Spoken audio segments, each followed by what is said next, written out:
What's cracking? South Harmon Nation, South Harmon family. I'm Cody Carpentier, joined as always by my main man, Matty Kiwoom, here on a beautiful Tuesday, December 10th, 2 weeks before Christmas Eve. 2 weeks from today, I hope, Matty, that there's going to be at least a couple sprinkles of snow coming down. But I checked the 10-day, and the 10-day today was 72 degrees in South Carolina. And I think it's going to be a little warm. I'm not sure I'm going to get the sprinkles of snow that I'm used to from the whole Midwest. Matty Kiwoom, how you doing? You ready? Oh, I'm doing good. I'm looking at the 10-day, and I ain't seeing no snow either here in the Northeast. Matter of fact, I'm seeing a little 61 degrees mañana, which is wild, but it's supposed to be rainy and crappy. But, we're in the throes of it. This is the fantasy playoffs. The vibes are high. In my home league, my matchup in round one, he made a trade today. He acquired Mike Evans. So your boy's been working the lines, trying to make it happen. It's just it's a wild time of year. It's a great time of year. Very, very excited for this time of year. And tonight is the 2024 Fantasy Football Awards. We're going to be talking through a bevy of awards that are going to be interesting to you. You may have interest in them. If you want us to do a special award, feel free to drop it in the comments. Leave a super chat. Sometimes super chats do go a long way. If you drop a super chat, hey, Cody, hey, Matty, who is the cuck of the year? Let us, we may answer that question if you ask it. But so far, we're probably going to go through bust, sleeper, MVP, bounce back candidates, things of that nature for fantasy relevant players. We appreciate y'all. We love y'all for tapping in. Please click that like button and click subscribe. DB, what's going on, brother? We appreciate you. Stro, Gooner Boy, Snowman, what's going on? I just saw your message come through on the sleeper. I got to DM you back. I literally just saw it like an hour ago. I think we made the playoffs with the Savage Snowman the last I checked. Gooner Boy, what's going on? Toronto Dave, what's going on? Up in the building, everybody. We got awards, Matty. But we didn't start with the awards. We're starting with the ratings for week 15, entering week 15. And the frauds of last week was Tampa, LA, San Fran, and Atlanta. And this week, I told you we got to cut some teams off of this damn list. We cut a couple. This list is still a bit long for week 15, Matty.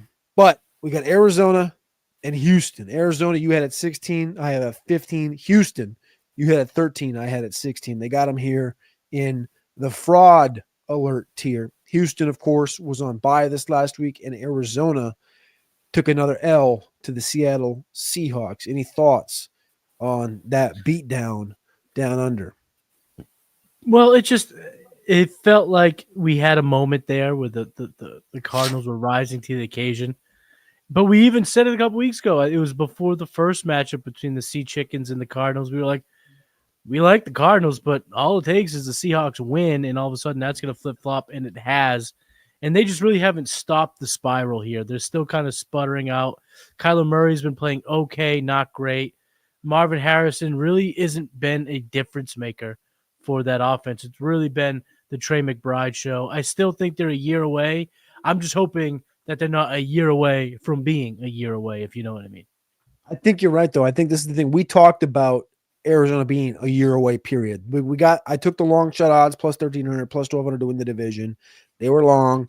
They got a good schedule rest of season.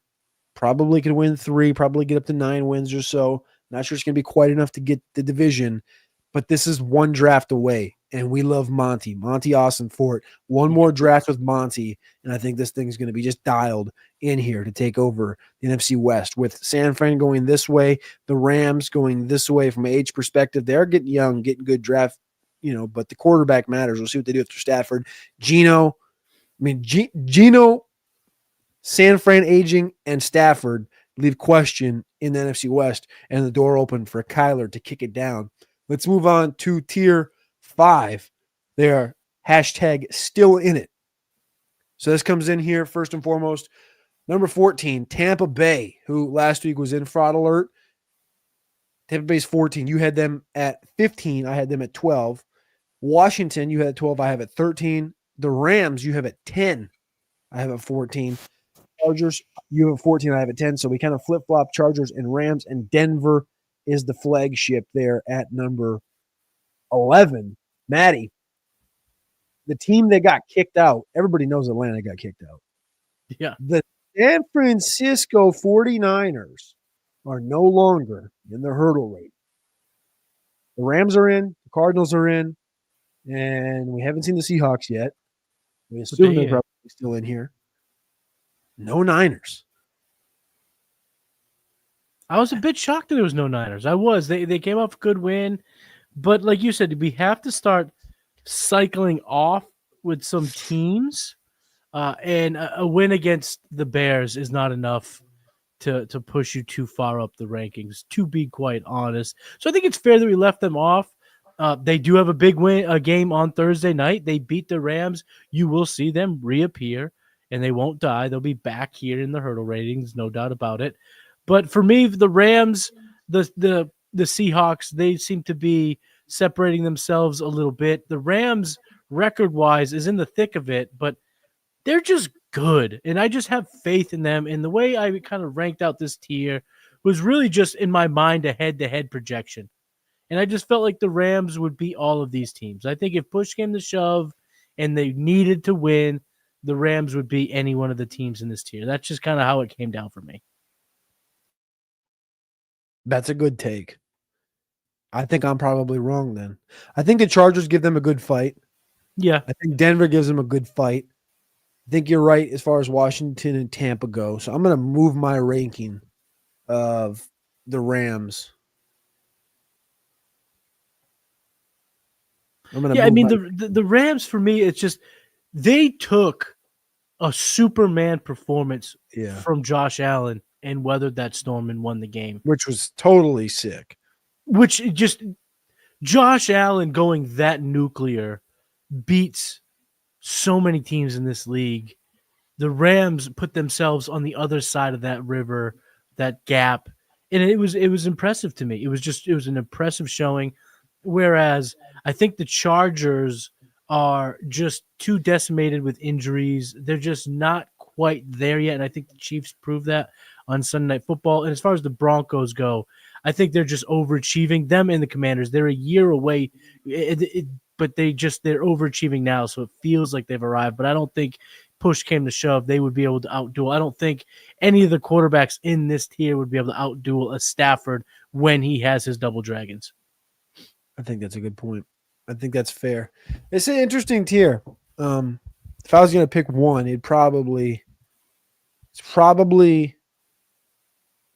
the Rams, because they have a little more balance on offense, other than the Broncos and the Chargers that kind of lack that. Tier 4, 2 teams. Pretty good. Maybe great is tier 4 here for number 10 overall, the Seattle Seahawks. Sorry, number 9 overall, the Seattle Seahawks, and number 8 overall, the Green Bay Packers. This was consensus. So Seattle is up here. Seattle's our number 1 team in the NFC West. They're coming off a 4-game heater out of the bye, winning 3 divisional games, 2 on the road, 3 overall games on the road, coast to coast to coast the last couple of weeks. So they went at home against Arizona. They flew to New York and beat the Jets, and then they flew back home and played the Cardinals. And now they got a home and home with the Pack and the Vikings. So these 2 teams are going to play this week in a big game. I think it's a Sunday nighter. I think it's Sunday because we got the shitty Raider game on Monday night.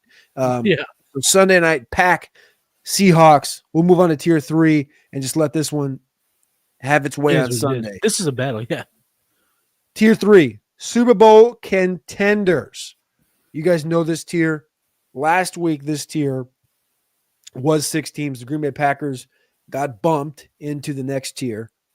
Last week, we had Baltimore 7. They stay 7. We had Minnesota 6. I bumped Minnesota up a touch. They stay 6. Philadelphia comes in at 5. I bumped them down. Matty bumped them up with the win. They come in here at 5. Pittsburgh with the win at home, avenging the Brown loss 2 weeks ago. I bump up to 3 overall. Matty keeps them at 4. Buffalo with a narrow loss, a Sean McDermott shit pants situation here. I move Buffalo down a spot because of Sean McDermott, period. I think this morning I compared the situation to in Kansas City, you can get away with these close games because you have not one queen on the chessboard in Patrick Mahomes, but you also have Andy Reid, a second queen on the chessboard. The difference in Buffalo is they have one queen, and his name is Josh Allen. And the other one, Sean McDermott, is a fucking pawn. He's not worth shit. He's a net negative. He's a net negative. And that's what the difference is between the Buffalo Bills and the Kansas City Chiefs in a game like that against the Rams. And so that's why I move Buffalo down a spot and Pittsburgh up a spot, because I tell you who's not a pawn, Mike T. Mike Tomlin's awesome. Listen, I put the Pennsylvania teams both at 4 because they play each other this weekend. Why do I gotta decide? Why do I gotta sit here and make the decision? I'm gonna let the boys play on Sunday. They'll decide it for me, and then I'll hash out my rankings. But the reason why, for me, Buffalo had to stay 3.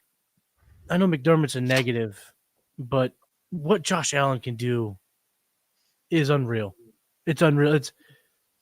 I think it's safe to say that he is the most he's the Peyton Manning of this era. He is the Peyton Manning of this era. Like, where they will be good if he's healthy. If he misses time, this team will be god awful. We're talking about a horrible team without Josh Allen. 6 touchdowns. The first time a quarterback had 6 touchdowns since 1950. The first time ever in NFL history where they had 3 on the ground and 3 through the air. 89 rushing yards. Throws. That throw to Mac Hollins was unreal. We're talking about elite 99th percentile touch and arm talent. If they have this quarterback, and it is as wide open from this tier down as it has been, give me Josh Allen in any circumstance. I know Mike Tomlin is going to hold it down. I know John Harbaugh and the Ravens will hold it down, but if you have a guy like Josh Allen that can go cross-country on the road in an unfamiliar spot against a continuously getting better type defense like the Rams have, he's just a difference maker for me, such a difference maker. But when you look at this tier, I think we might look back on it as the haves and the have-nots, and what I mean is 3 of these teams have definitive playoff caliber, Super Bowl caliber quarterbacks. 2 of them have good quarterbacks playing very well, but I don't know if they are quite the difference makers of the 3. So it could be a game of the have or have-nots, or it could be there's just 5 really good quarterbacks in this tier. But I have to ask, you are our Vikings guy. We are in the Vikings tier. I have to ask, if you were Quezzy, if this was your team, no, you are not signing Darnold. You are moving on to an unproven, potentially mediocre quarterback. No, not paying him. You're not going to pay the guy who's performing like this for an unknown asset in J.J. McCarthy. The first Vikings quarterback to throw 5 touchdowns in a game since Dante Culpepper in 2004. No. Let him walk. We might have the conversation. We might be talking next year like, holy shit, like, this is a tough team. JJ he's a year away. Like, are you going to – Daniel Jones. What about Daniel Jones? Come on. A year ago, if I would have told you Sam Darnold's going to take the Vikings to 11-2, you would have said, come on. If I would have told you the year before that, Josh Dobbs is going to help the Vikings and Josh Dobbs is going to look like some type of thing, oh God, like, I'm serious. No, yeah, but the thing is, we're here now. They have only 2 losses. Darnold is a positive. Darnold is a younger, better version of Kirk Cousins, and Kirk Cousins was good enough to at least keep you around. Don't disrespect. We don't know if JJ. Don't disrespect. We don't know. I just think you're playing. Darnold is not Cousins. He's better. You're playing a fool's game, taking, all of this win now type teams, and then depending on a JJ McCarthy. I don't know. They risky. did not rebuild the roster and reformat the construction of contracts and not pay Kirk so that they could pay Sam Darnold $40 million a year. Things change. Happenstance changes. They do. Things do change. But the proven track record of Kevin O'Connell tells you that's okay. That's okay. All right. They might be. I mean, that might be the right answer. I believe in JJ McCarthy. I thought they peed down their leg letting Case Keenum walk. I didn't want Kirk Cousins. I wanted Case Keenum. I wanted Teddy Bridgewater. They let those guys walk. And yes, they did not compete at this level. But if you remember, Case Keenum took Minnesota to the conference championship. They did not pay him to come back. They said, no, we're going to go get Kirk. They drafted JJ. JJ, people love JJ around there. He's going to be healthy. He's going to go through all fall camp or all summer camp and into fall camp. And I think he's going to be named the starter.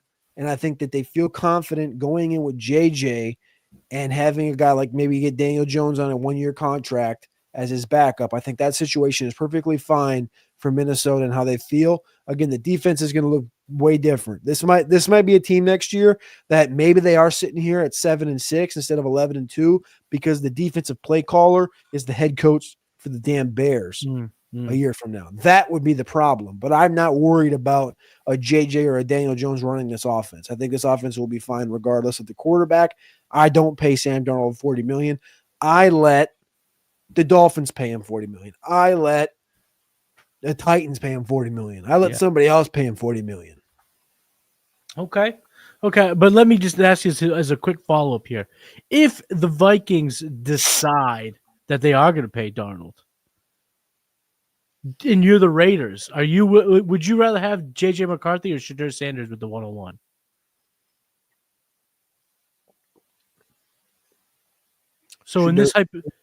If you were the Raiders, you were Mark Davis, you were Tom Brady, and you get a call from the Vikings and they go, we're going to go Darnold. We're shopping McCarthy. Give us the 101. We'll give you McCarthy. They'll never do that, but I would take Shador. You would take Shador, a former 3-star prospect, a guy whose ceiling is not as high as others, over McCarthy, and you're going to tell me that it's definitively McCarthy over Darnold. Yep. Okay. But it's McCarthy over Darnold because of dollars. Because you want the rookie contract. Correct.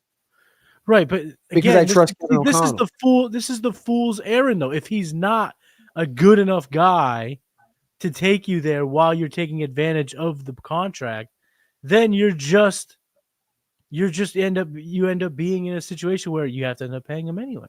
That's Viking football. My thought is just you got to at least think it over. You got to think it over. Darnold's played that well. He's played that well for this team.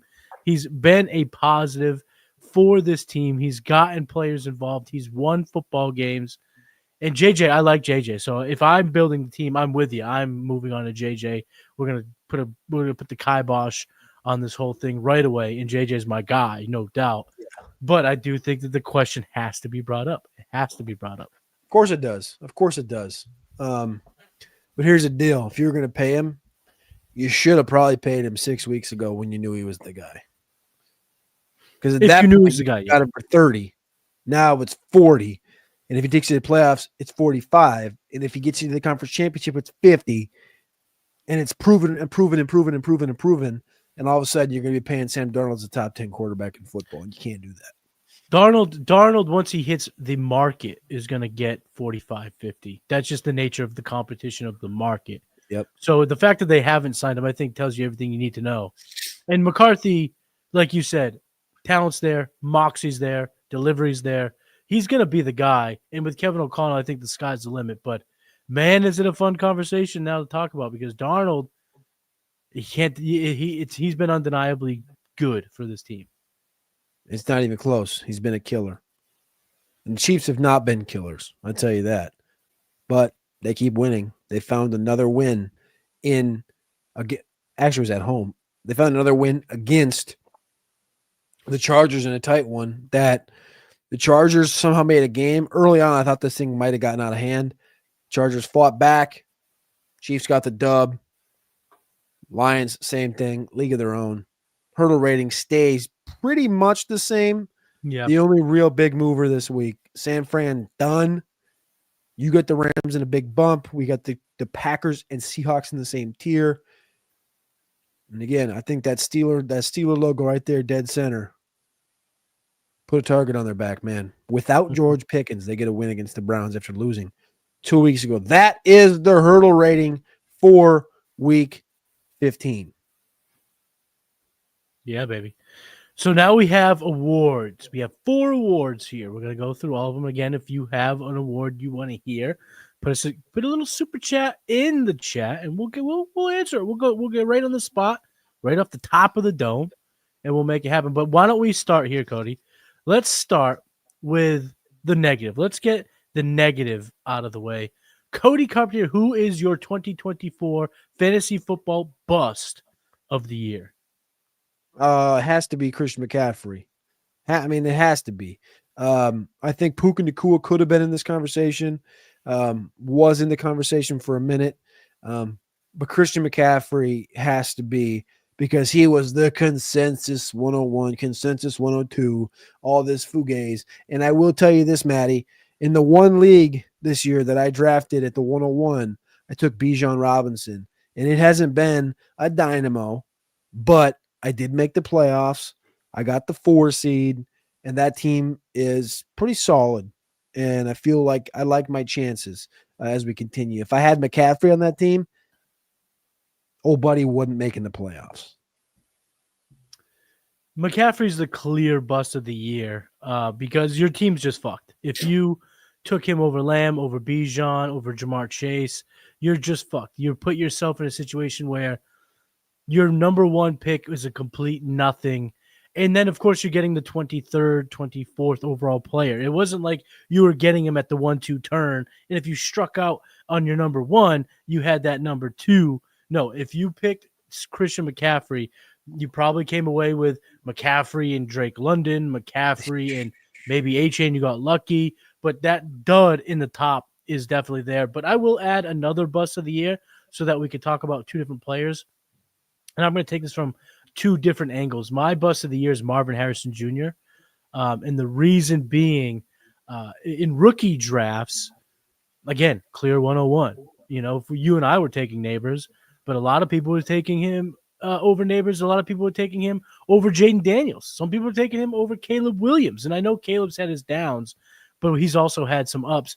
The ups for Marvin Harrison, to me, have been so who gives a fuck that I don't know what else to say. And I know that's not analytics. I don't want to get into it, but when you look at his season now, he's had 2 games, double-digit targets. That's good.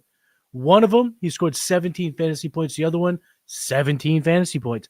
He doesn't have a game this year, Cody, over 25 fantasy, or 1 game over 25 fantasy points. That was all the way back in week 2. Oh, boy. I'm not saying he's a bust in fantasy, but in terms of your hopes for your rookie drafts, big time bust. And then don't forget us seasonal players. People were taking him at the end of the first. People were taking him in the beginning of the second. They were taking Marvin Harrison Jr. over Puka Nacua, over Garrett Williams. They were taking him over Saquon Barkley. And if you did, you're not happy. Because right now he's outside of the top 25, wide receiver 38 on a points per game basis, wide receiver 28 overall when you factor in, the buys and all that, But for me, Marvin Harrison has been a bust in year 1, and now we have to look into year 2, and we gotta hope. We gotta hope there's some turnaround here because again, there's just been no holy fuck, that's Marvin Harrison game. Holy fuck. Like, he had a big game, multiple touchdowns, but, man, I will tell you what, nothing will keep your boy just unexcited than a game where he has 4 catches and 2 of them for touchdowns. Hate those games. I know they're great. You get fantasy points just the same. Don't love it, repeatability. Don't love the repeatability of that. So I think Marvin Harrison is definitely bust of the year candidate for sure. But if this was just a strict hurdle award show, McCaffrey's runaway. Absolute runaway. Gooder boy, great one here. Zamir White, total bust. Problem is he was drafted like in the 12th round, 10th round.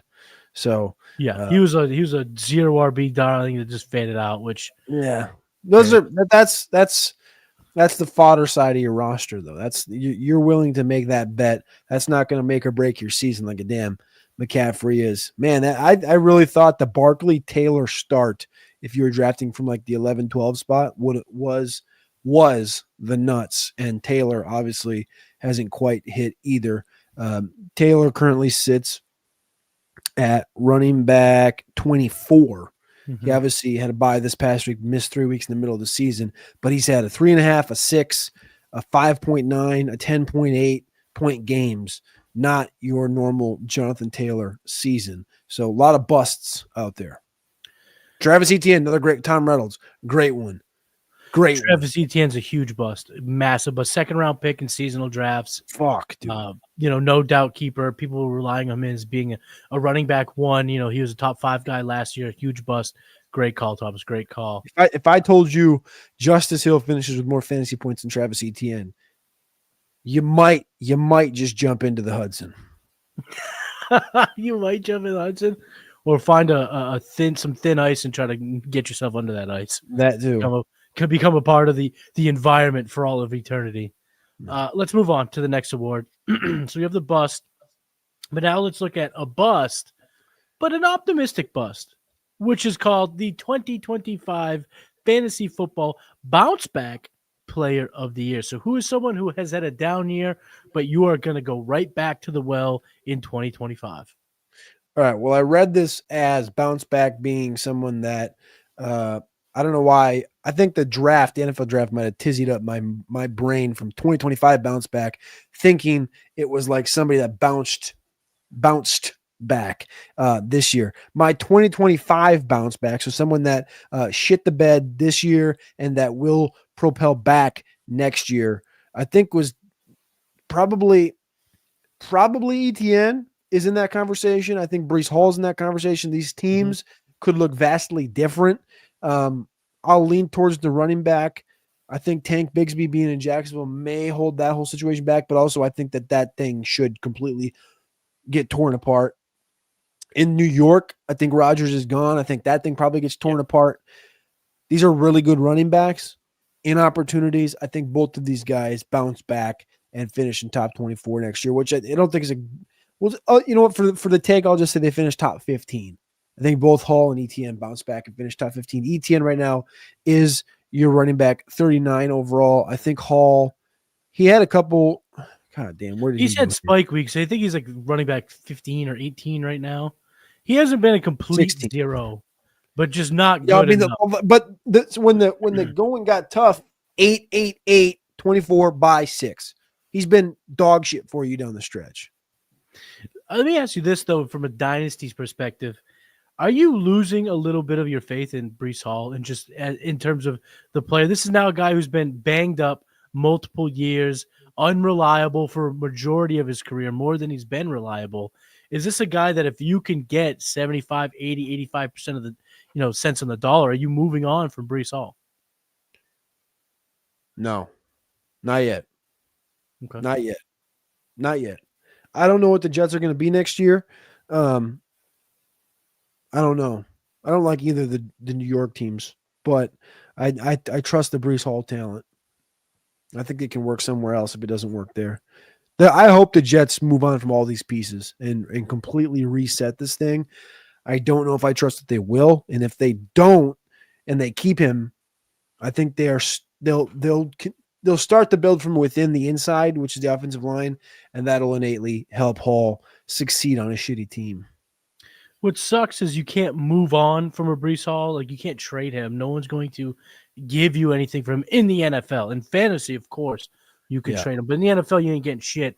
But I think what we saw on Sunday was an understanding that the Jets offense, if they do keep it together, can be completely functional with Braylon Allen and Isaiah Davis. Those guys in tandem, I think, were very good. Are they singularly? Is either one of them singularly as talented as Breece Hall? No. But the best ability is dependability, reliability, and it seems like Breece Hall is not checking those boxes so far in his young career. My 2025 bounce back candidate of the year is Patrick Mahomes. Patrick Mahomes coming into this season was someone I was very excited about. I loved the weaponry that they put around him. So it didn't happen. Okay. We never saw Hollywood Brown suit up for Gosh, I the forgot about him. Chiefs. We never really got to see what Rashid Rice would look like as Xavier Worthy got going. Isaiah Pacheco missed a lot of the season. Well, heading into next year, I am going to do a little bit of projecting here. I'm going to project that one of Hollywood or DeAndre sticks around. If I'm them, I'm keeping DeAndre. I think he's been awesome for them. I think he's been a difference maker for them. I think if he was just 4 years younger, and I know it's a big if, man, this would have been a match made in heaven. That ball where he threw it deep to him on Sunday Night Football and he got his hands on it, but the ball got knocked loose by Cam Hart. Now, I'm not going to say 4 years ago he makes that catch, because if you don't know who Cam Hart is, go look him up. Kid is a monster who can lay the wood coming out of Notre Dame. So, that he's going to knock the ball out of a lot of players' hands. But man, that ability to go get it. So I think he comes back. Worthy in year 2 takes a step up. And don't forget, the offensive line has been really tough. Kingsley Suamataia has been an absolute bust for them at left tackle. I had high hopes. If they can get some offensive line help in the draft, they can get a good running back in round 7. They continuously prove it. And in this class, you can get yourself a nice little bevy of backs late and kind of get your Isaiah Davis and Braylon Allen, guys that can carry the load if Isaiah Pacheco goes down. And I do think there is still at least one more year of Patrick Mahomes MVP, Patrick Mahomes record-setting year that is still on the table. He's not 30 yet. He's still only 29. And a lot of the world kind of forgets about his greatness because they are winning so ugly. But when you look at a couple of metrics, he's got a 68% completion percentage this year. That would be a career best for him. He's on pace to throw for more touchdowns this year than he did last year. And as Travis Kelce kind of cycles out, yes, that's going to be a hit against the offense, but sometimes getting a player who has prestige over current skill can help kind of churn over that offense, kind of refocus things. And I think that this team retools, refocus, like rebolsters up in the ways that they need to. And I still believe there's a nuclear season for Patrick Mahomes going into his age 30 season. So I think this year we're going to get a nice discount because of how bad it's been. Heading into the next redraft, I think he is going to be one of those quarterbacks that I'm going to be attacking because I expect him to come off the board probably around QB7, right? I mean, when we think about it, Hurts, Allen, Lamar, Jaden, those are locks to go ahead of him. We're in the conversation for Burrow. Burrow's going to go ahead of him after the season that he's having. And then you just factor in the rest. You got, a lot of the pocket passers there, the Strouds, the Loves, the Mahomes, Caleb Williams. That is where I think he's going to settle. He's going to be a good value next year. I can't argue with that. Can't argue with Mahomes bounce back. It's a bit cheap. I can't argue with that. I forgot about Hollywood Brown, I will be honest with you. I just looked him up 6 hours ago, reporting that he was going to practice this week. Yeah, they're saying he's going to get a couple games under his belt in this offense, which I think would be huge for them. There's no games under his belt or play a pivotal part of this playoff run. Well, that's where I was going with this. Is I think you get plays under his belt, but I think the drug in professional sports is winning, and you get these guys who chase money, chase stats, chase status. Then they get a little taste of winning, and then all of a sudden they go, "I want to be back." Just whatever, make it happen. You want to make sure that Hollywood Brown's a part of that. You want to make sure D-Hop's a part of that because before you know it, they're taking 1-year deals at $5 million or less to just stick around. I saw it here in New England, and I think that's going to be big. Getting Hollywood Brown's going to be big because not only will Hollywood bring a poise and a professionalism to that role that Xavier Worthy can learn from, but I think it'll also bring a little bit more dependability from the quarterback as he gets used to a rookie being on the team, because I'm not giving up on Xavier Worthy. He's had a good enough rookie season for me to buy in for next year as well. I like it. Let's move on to the next award. We got 2 more awards, 2 up, 2 more left to go. Let's start with the 2024 Fantasy Football Sleeper of the Year, my friend. Sleeper of the year has to go to Chuba Hubbard. Chuba Hubbard right now running back 12. He's got 200 fantasy points in the season. 20.7 this week, 24.9 in week 10, 21 in week 9. He had 22 back in week 4, 27 in week 3. A lot of 20-point games for a guy that you could draft in the 13th round, with a lot of people that expected Jonathan Brooks to have a role in this offense, a bad team. Every single week you look up and Chuba Hubbard's got 21 carries, 88 yards, and a tug, and he adds a couple of receptions to the boot. I think that if you could have built a team with a high-end running back or a high-end receiver like a Chase or a Barkley or something like this, and then you somehow come back and get a Chuba as your running back 2 or running back 3 later in the draft, you hit the nuts. And there are teams out there that have it, and Chuba was like, well, he's my running back 4. We'll see what happens. And Chuba just paying off in fantasy football. Sleeper of the Year award for me goes to Chuba Hubbard, performing above and beyond and earning a contract during it. In Dynasty, I mean, the value has just gotten so solidified with the recent injury to Jonathan Brooks. Where are you going to put where are you going to put Chuba Hubbard in your 2025 rankings? I know it's a tough question to answer off the top of your head. Seasonal? But just your seasonal. Where do you think he goes? Where are you willing to take him? Where do you think you'll have him ranked? Well, I mean, this dude retore the same ACL. Right. Remember that. And when he tore it last year was November 11th. And this year he tears it on December 8th. So there should be no expectation that Brooks is going to play in 2025, which is a blow. But for Chuba, it's all full blown ahead. You know, all horses systems go. If I can get out a sentence, it'll make sense here if I maybe get it out. But I think this offense is going to be better next year. They'll maybe get their head on straight and go spend for a real receiver and not a fake one in Deontay, or draft one that's not ready yet. They need to go out and buy one and put their money where their mouth is and probably overpay for a Higgins type guy. We'll see if they do it. Maybe DJ Moore, that might. Oh, wait. Something like that would probably help Carolina right now. So I think Chuba's probably going to be drafted top. He's got to be drafted top 20. He can't not be drafted top 20. So that's where I'm going to sit with that. But Chuba, sleeper of the year. Good pick. Great pick. Definitely made my final list. Another player that made my final list was Khalil Shakir. He was a finals for the sleeper of the year. He's been pretty damn solid for the Bills. But my sleeper of the year is another running back, Chase Brown from the Cincinnati Bengals. I thought about it. He had he was on the short list. Coming into the year, Zach Moss, Chase Brown, pick your poison. Both guys, going anywhere from round 8 to round 12. Chase Brown specifically coming off the board after pick 100, anywhere from round 10, round 12 in some circumstances. And he started off slow, not even a double-digit game over the first 3 weeks.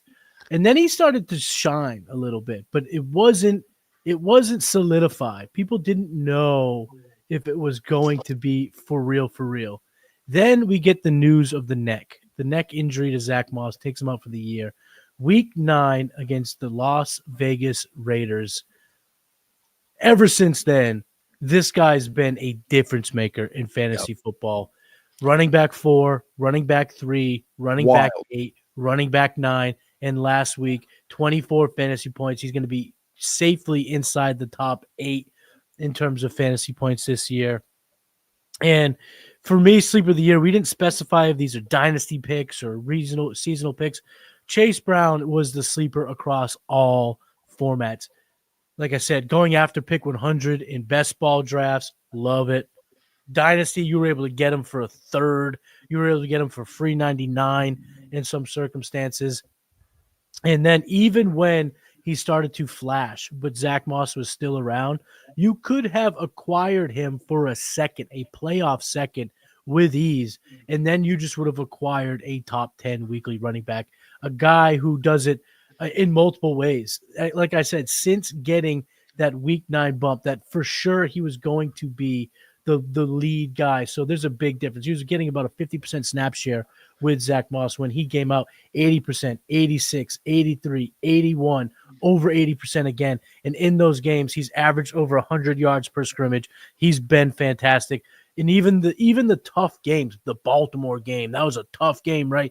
Tough run defense. Nope, 22.4 fantasy points, running back 3. Chargers, oh no, he can't be successful against the Chargers. Look at that run defense. Psych, running back 8. Well, the next week, oh, Pittsburgh, he can't be good against Pittsburgh. Nope, psych, running back 9.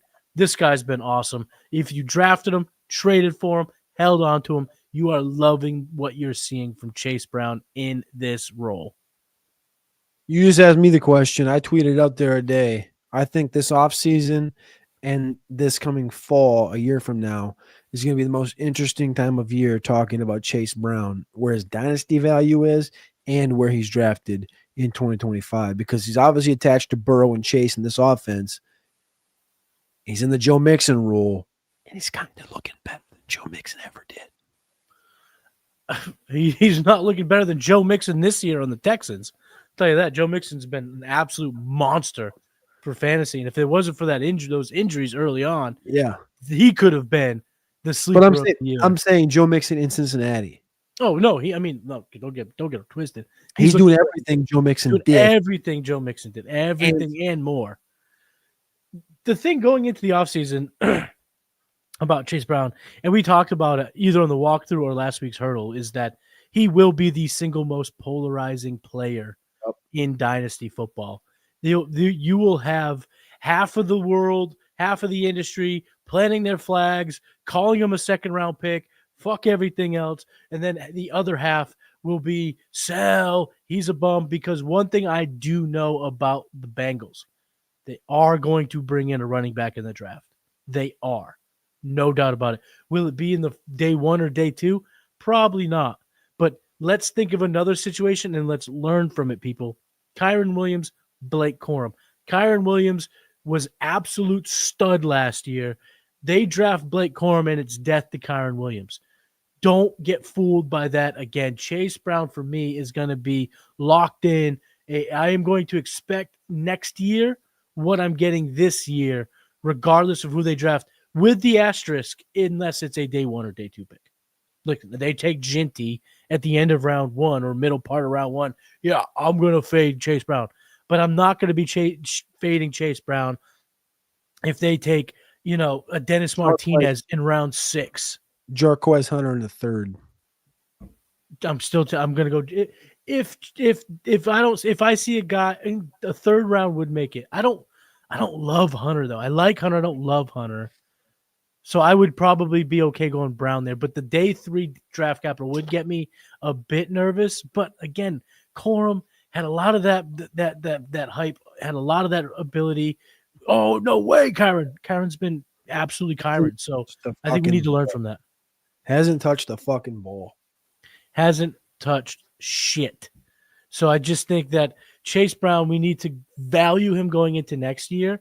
And I'm not trying to sell if I'm getting Q. I'm not selling him unless I'm getting a no-doubt starter. No-doubt starter. Now, of course, having said that, he's going to get injured and blah, blah, blah, but we don't talk about that stuff because injuries are a thing in the sports. We just don't talk about it. Don't need to talk about it. So, Chase Brown.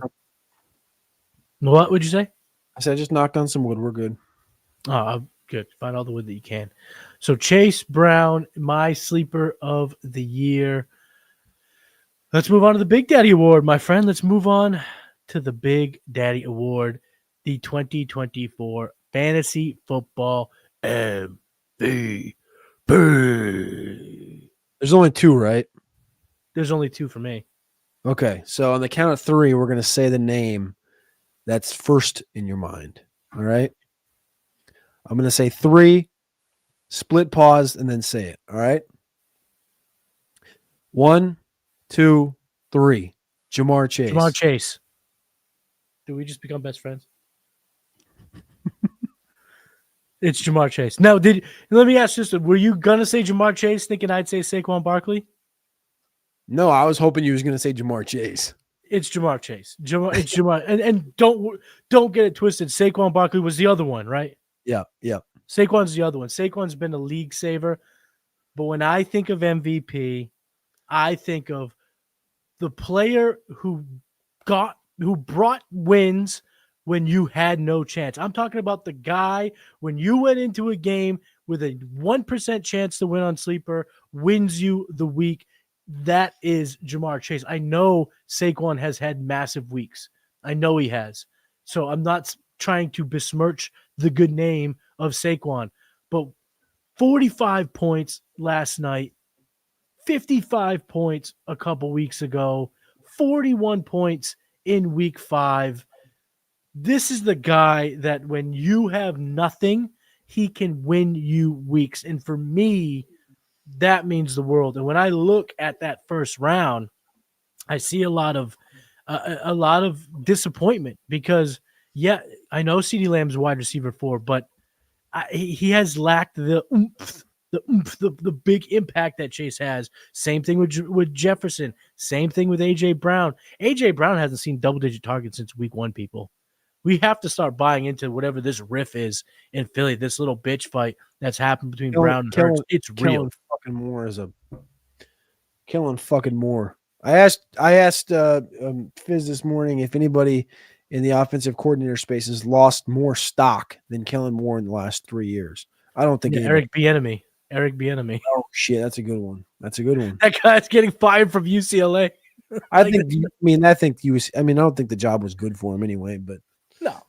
But I mean, Kellen Moore is 1B. I mean, Kellen Moore's right there. Kellen Moore was the hot shot whiz kid, the wonder kid that was going to be a head coach. He was supposed to be Vic McVay or one of these hot shots, and now ain't nobody going to give him a shot at the head title. I mean, he's a bad playoff performance from probably not being an offensive coordinator in the league anymore, right? So he might have to go back to college.